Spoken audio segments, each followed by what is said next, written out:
Здравейте, любители на риболова! Намираме се на река Янтра, в относителна близост до град Велико Търново, малко преди Янтра да се смеси с Росица. И искам да предложа на вашето внимание риболов на зимни кефали.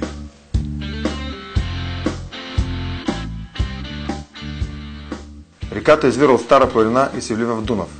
Тя е дълга 285 км, което е поставена на трето място сред българските притоци на Дунав след Искър и Осъм. Тя е реката с най-голям водосборен басейн в Северна България, близо 8000 квадратни километра. Извира от северното подножие на връх Атово падало, средна Стара планина, на височина 1340 метра и се влива в Дунав, източно от Свищов, край село Кривина, на 18 метра над морска височина. Една от особеностите на Янтра е тази, че при своето преминаване през предбалкана образува множество проломи. Най-големият от тях е при Велико Търново. Той има дължина от началото до края си 7 км. Реалната дължина на реката поради множеството завои в пролома е почти 2 пъти по-голяма. Янтра има множество притоци, някои от които значителни български реки. Най-големият от тях е Росица, който се влива от ляво северно от Велико Търново. Зимно време, както знаете, кефала се събира по вирове да зимува. Местните тук наричат тези места зимовали. Рибите избират дълбоки места с укрития паднали дървета, подмоли и около тези места трябва да минават доста хора, за да плашат кормораните, които са тяхния естествен враг. А такова място очевидно са намерили в този вир кефалите. Рибите търсят укрития по места, които са познати на местните риболовци. Те обикновено са вирове около мостови съоръжения, село Куцина, Каранци, Бреговица. Това са вирове в близост до мостовите съоръжения. Там често минават коли и плашат кормораните. Рибите там намират спокойствие. Местят се от вир на вир, когато биват подгонвани или от рибари, или от корморани, но рибарите с въдица не могат да нанесат някакви поражения, не могат и да ги обезпокоят. Като казвам рибари, имам предвид браконери с мрежички, с ток и такива непозволени средства. Мястото, което сме избрали за риболов, не е случайно. Вчера тук наши приятели са уловили над 15 кг речен кефал, някои от които добри трофейни риби. Зимният риболов на кефал е доста интересен и динамичен. Има случаи на колосални улови, защото рибите се събират на пасажи от доста големи разстояния, достигащи до 10 км по поречието и се групират на определени места с цел оцеляване. Всички риби през зимата оформят своя хевер и от това се определя тяхната миграция. Тоест, ако е слънчево времето, те се изтеглят по плитките зони, които са огрени, а в следобедните часове, когато слънцето променя своя ъгъл и вировете остават в сянка, рибите излизат от плитката част и влизат в дълбокото, където търсят храна и шансовете да бъдат ловени нарастват. Ние чакаме точно този момент, за да подхраним и да ловим активно. Захранването става с бял червей, който е високопротеинова храна, освен това е и голям дразнител за кефала. Той никога не прияжда с него. Дори количеството да е повече, той се настървява, обира го, пука го, продължава докато не свърши. Хвърляме регулярно, почти на всяко замятане. Стремим се да е в една линия, за да не разсейваме. Рибите са малко, едрено малко. Да не се разсейват извира. И както установихме по клаваницата, взимат много плахо. През последните години белият червей се утвърди като основна и универсална примамка в улова на кефал. Особено е ефикасен през зимата, когато в реката няма дребни риби и червите безпроблемно стигат до дълбокото, без да са нападнати от оклеи, дребни мренки и кленчета. Тактиката на захранване включва обилно стреляне на малки дози черви с прашка, преди започване на същинския риболов и по-малки количества след изваждане на всяка риба.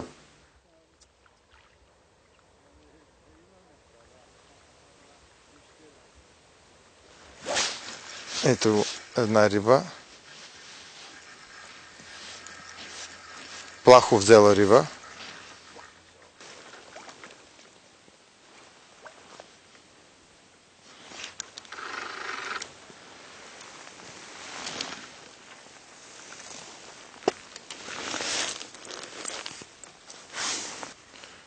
В устата има малко черви. Не знам дали ще се види. Което предполагам, че означава, че току-що е дошла. Да. Буквално 2-3 черви е изяла преди да вземе стръвтани.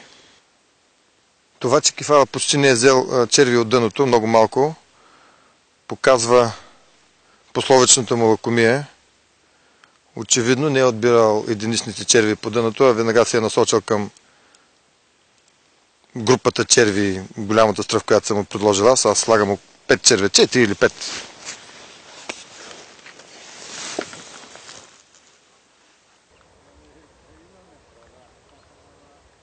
Ритъма на подаване на черви, който сме избрали тук, е първоначално 4-5 прашки пълни и след това по 10 на червия на всяко замятане. Горе-долу за 2-3 часа риболов след обеден ще хвърлим около 300-400 грама черви.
Днес сме за риба с един наш приятел, Андриан от град Видин.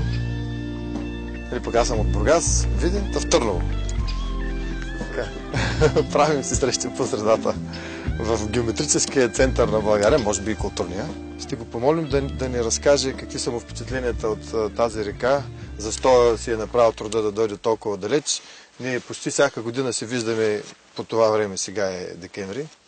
Какво интересно намира в един декемврийски риболов на кефали, при положение, че Видин, там е Дунава, там има доста други реки. Докато аз, нали, мога да кажа за себе си, че там около Бургас нямаме големи реки, като изключим Тунджа.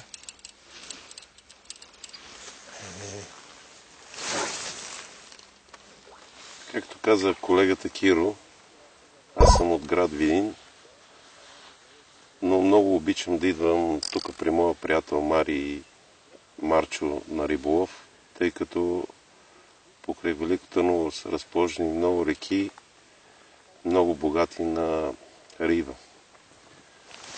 При нас в град Видин има също много реки.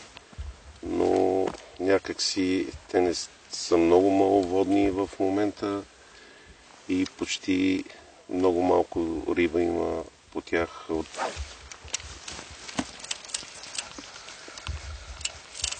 Не без помощта на бракониерите, които доведоха до това положение на реките. Единствената голяма река е река Дунав, но там риболов правиме основно през лятото. Всека година, особено в зимата, аз посещавам редовно Търново и това, което мога да изпитам като удоволствие по отношение на риболова, смятам, че на много малко места в България може да се направи. Много ми харесва всичко тук, реки. Ние ходихме и на други реки вчера и съм много доволен от риболова.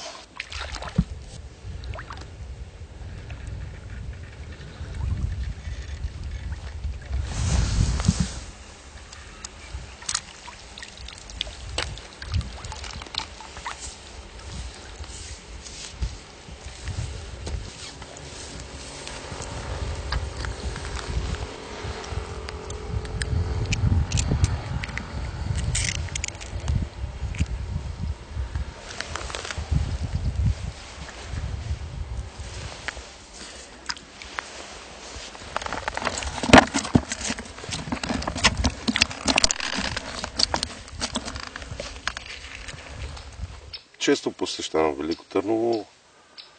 Вчера също бяхме на риболов на река Янтра. Хванахме над 15 кг речен кефал, като екземплярите беха много голями, над 700-800 грама до кило и 200-300 екземпляра. Останах много доволен. Днеска също сме на река Янтра, но резултата не е като вчера. По-слабо кълве, по-мудно взима. Хванах 3-4 екземпляра, много по-малки от вчера, но все пак съм доволен, защото такъв хубав риболов редко може да се направи в моя град.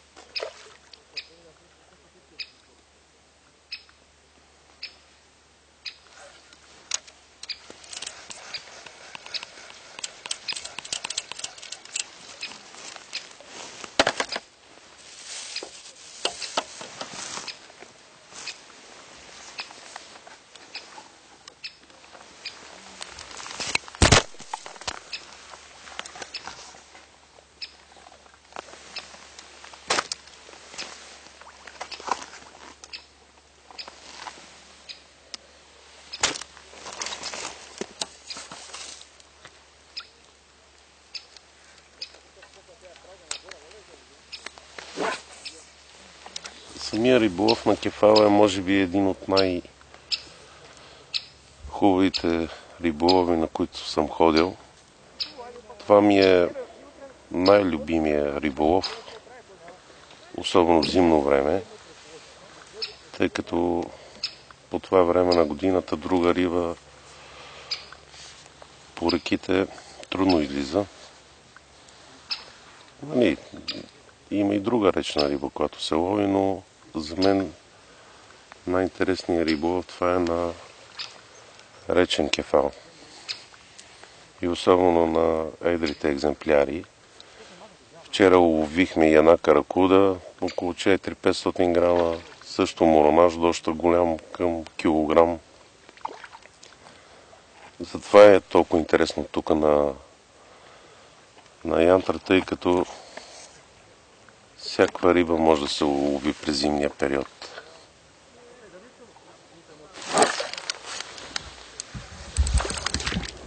Но тръпката е голяма. Удоволствието да се хване риба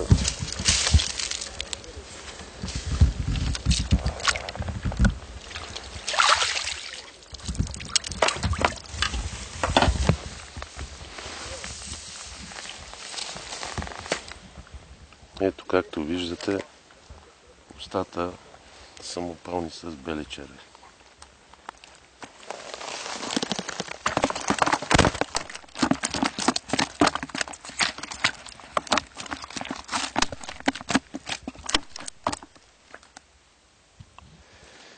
Декември месец сме,